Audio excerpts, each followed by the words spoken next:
Iran पर हमला हुआ तो ऐसा सख्त जवाब मिलेगा जिसे अमेरिका हमेशा याद रखेगा।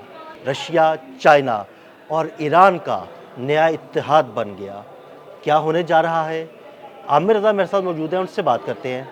आमिर भाई, बड़ा सख्त बयान आया है चाइना की जानिब से भी, ईरान की जानिब से भी और रशिया की जानिब से भी। ऐसा लगता है कि ये तीनों इकट्ठे हो गए हैं और अमेरिका को बड़ा सख्त जवाब दिया जाएगा। जी दिल भाई, एक हवाले से तो आपने बिल्कुल ठीक कहा कि अमेरिका को सख्त जवाब दिया जाएगा और ये जवाब क्या होगा इसका अमेरिका शायद तसव्वुर नहीं कर पाएगा। देखिए, पहली बात तो यह है कि चीनी मंदूब जो हैं, यांग जोन उनका नाम है, उन्होंने कल अक़वाम मुत्तहिदा के अंदर साफ साफ लफ्ज़ों में ये बात कही जो मैं 2 दिन से कह रहा हूँ कि मिडिल ईस्ट में बड़ी जंग होने जा रही है। अगर अमेरिका जो है उसने अपनी पेशकदमी को ना रोका, यानी आगे बढ़ते हुए फ़ौजों को पीछे ना हटाया, तो ये जंग बड़े पैमाने पर हो जाएगी। और यही यांग जोन का कल अक़वाम मुत्तहिदा में होने वाली मीटिंग के अंदर भी कहना था। उन्होंने कहा कि मशरिक़ वस्ता एक जंग की भट्टी में झोंका जा रहा है और ये जंग जो है ये वसी तर हो सकती है। ये वसी तर का जो लफ्ज़ है, इसका मतलब आप ज़रा समझे कि ये ऐसे ही है कि ये जंग एटमी जंग हो सकती है, क्योंकि ईरान की हिफाजत के लिए एटमी क़ुव्वतें मैदान में होंगी। रूस के जो हैं वैसले, उन्होंने भी, वैसले नंज़रिया उनका नाम है, मंदूब है उनके, उन्होंने भी ऐसी बात कही। उन्होंने कहा कि ये बिल्कुल ऐसे ही होगा जैसे रूस पर हमला है, क्योंकि रूस उनके साथ मुआहदात में बंधा हुआ है ईरान के साथ। अब देखें, कल रशियन वज़ीर ख़ारजा की जानिब से जो बयान दिया गया वो भी आपके पेश नज़र रहना चाहिए। इससे पहले चीन के वज़ीर ख़ारजा और चीन की तर्जुमान जो थी वज़ारत ख़ारजा की, उनकी जानिब से भी बयान आया था।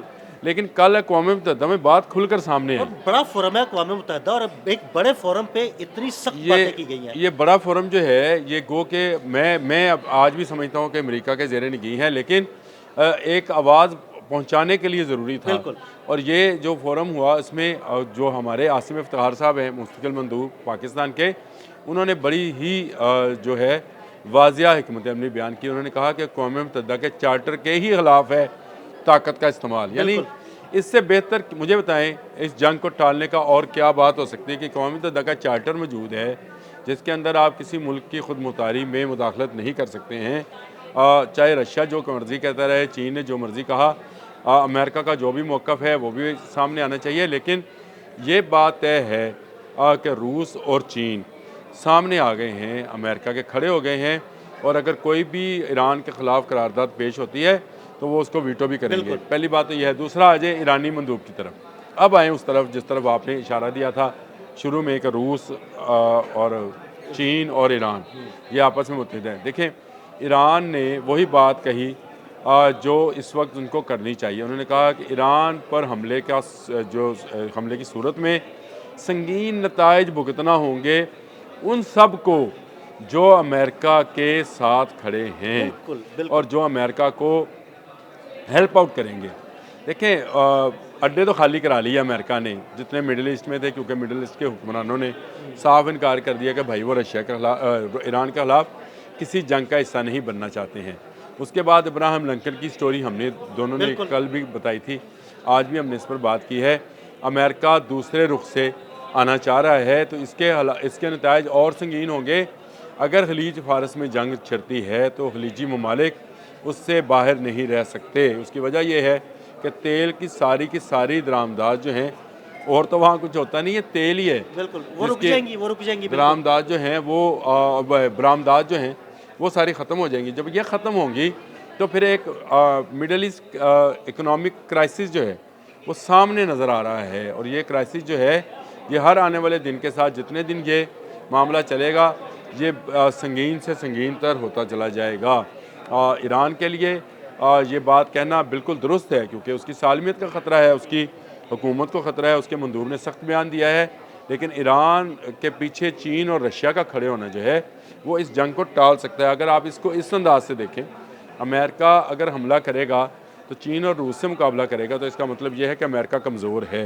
2 सुपर पावर्स के मुकाबले में एक सुपर पावर कमज़ोर होती है, तो ये उसके लिए ख़तरनाक होगा। ना सिर्फ उसके लिए बल्कि उसके इर्द गिर्द जितने उसके हवारी हैं उनके लिए भी ख़तरनाक होगा। और अभी एक स्टोरी तो ये भी है कि इजराइल के जो वज़ीर आज़म हैं नेतन्याहू, उन्होंने भी डोनाल्ड ट्रंप से कहा है कि इससे इज्तनाब किया जाए। आज आई खबर मैंने कल दी थी कि नेतन्याहू मना कर रहे हैं कि हमारे फ़ौजी अड्डे से आप कोई ईरान के ख़िलाफ़ कार्रवाई नहीं करेंगे, क्योंकि जवाबन वो कार्रवाई करेगा। वो आयरन डूम तोड़ चुका हुआ है। अल-फतह 2 का जो कि हाइपरसोनिक ब्लास्टिक मिसाइल है, उसको वो फ़ौज के हवाले कर चुका है। इससे पहले फतह 1 था जिसने ये आयरन डूम तोड़ा था। अब वो फतह 2 की तरफ चला गया है, जो कि सुपर हाइपरसोनिक मिसाइल है, और इसकी जो रफ्तार है वो 15 मार्क से ज़्यादा है, यानी आवाज़ से 15 गुना रफ्तार के साथ ये चलता है। इसके होते हुए जो है मैं ये समझता हूँ कि ईरान से पंगा लेना जो है ये महंगा पड़ेगा अमेरिका को। अमेरिका गो कि डोनाल्ड ट्रंप इस वक्त एक जंगी जहन के साथ सारी चीज़ों के फैसले कर रहे हैं। इससे उन्हें निकलना चाहिए। वो कभी वो ग्रीनलैंड पर हाथ डालते हैं, कभी उन्होंने वेनेजुएला पे कब्जा करने का कहा है, कहीं वो नायब सदर बन रहे हैं, एक्टिंग नायब सदर, और कहीं वो जो है ईरान पर काबू करना चाहते हैं। तो ये ऑक्टोपस जो है ये अपने जो है हाथ फैला रहा है, और इस ऑक्टोपस के हाथ जो है काटने के लिए रूस और चीन सामने आ गए हैं, और इनका सामने आना ज़रूरी है दुनिया के अमन के लिए। अगर ये सामने ना आते, मैं पहले दिन मैंने जब ईरान के साथ आज से 15 दिन पहले ये मामला हुआ था, मैंने उस वक्त भी ये मौक़िफ़ इख्तियार किया था कि अगर रूस और चीन वाज़िया मौक़िफ़ नहीं देंगे तो अमेरिका की जुर्रत जो है वो बढ़ती चली जाएगी। वेनेजुएला वाले मामले में वो रूस को कुछ नहीं समझ रहा, तो रूस की मदद के लिए चीन को साथ आना होगा। और देख लें 15 दिन के बाद आज जो है चीन और रूस जो हैं एक प्लेटफॉर्म पे, यानी क़ौम मुत्तहिदा के प्लेटफॉर्म पर आकर एक जैसे मौक़िफ़ को इख्तियार किए हुए हैं, जो कि अमेरिकन मुखालिफ मौक़िफ़ है। और मैं ये समझता हूँ कि इसके बाद शायद डोनाल्ड ट्रंप जो है, जो अभी तक सोच नहीं रहे हैं, सिर्फ़ उनके जहन में एक बात चल रही है कि दुनिया के तेल पर, दुनिया के वसाइल पर, दुनिया की मादनियात पर कब्ज़ा कैसे किया जाए, शायद वो इससे ज़रा पीछे हटे।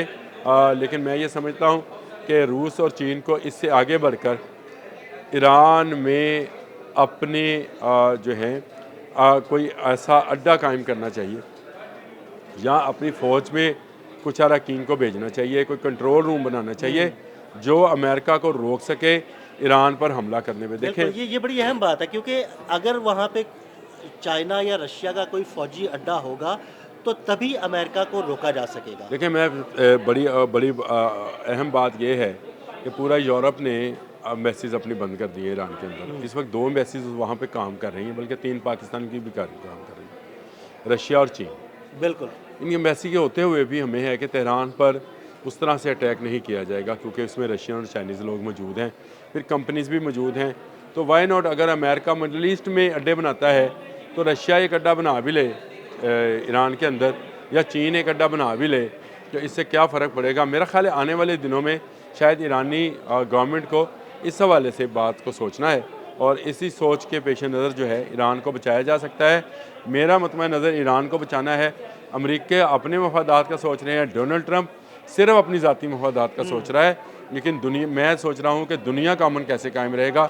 वो इसी सूरत में कायम रह सकता है कि जबकि मिडल ईस्ट में अमरीकी अड्डों के ख़िलाफ़ एक रशियन अड्डा ईरान के अंदर आए, ताकि खलीज फारस का वो जो रास्ता है तेल की दरामद बरामद वाला, वो महफूज रहे। बहुत शुक्रिया आमिर भाई जी। बिल्कुल, आमिर रज़ा ने बड़ी तफसील के साथ आपको इस सारे मामले के बारे में बताया, और ये भी बताया कि किस तरह रशिया और चाइना बाकायदा मैदान में आ चुके हैं ईरान की हिमायत के लिए।